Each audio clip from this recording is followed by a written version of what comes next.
खबर शामिल करते हैं एमएलसी से, जहां नया साल शुरू होते ही पेट्रोलियम मसनूआत की कीमतों में मजीद इजाफा कर दिया गया। पेट्रोलियम मसनूआत की कीमतों में आए रोज इजाफे की वजह से अवाम शदीद परेशान। इस हवाले से मजीद गुफ्तगू करते हैं हमारे ब्यूरो चीफ मियां नदीम मुमताज़ से।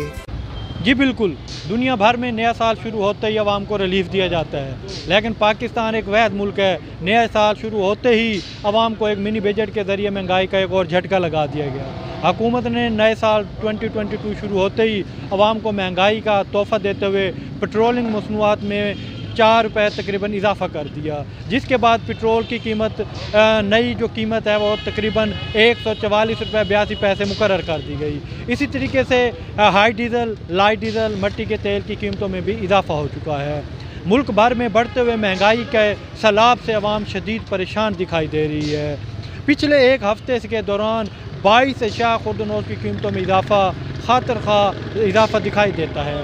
पेट्रोलिंग मसनूआत की कीमतें बढ़ने की वजह से जहां एक तरफ ट्रांसपोर्टर हजरात ने किराए बढ़ा दिए हैं, दूसरी तरफ रोज़ाना की बुनियाद पर सफ़र करने वाला तबका भी परेशानी का शिकार हो चुका है। जब इस हवाले से हमारे शहरियों से बात हुई तो उनका कहना था कि हुक्मरानों ने 3.5 साल से आवाम को महंगाई और बेरोज़गारी के सिवा कुछ नहीं दिया।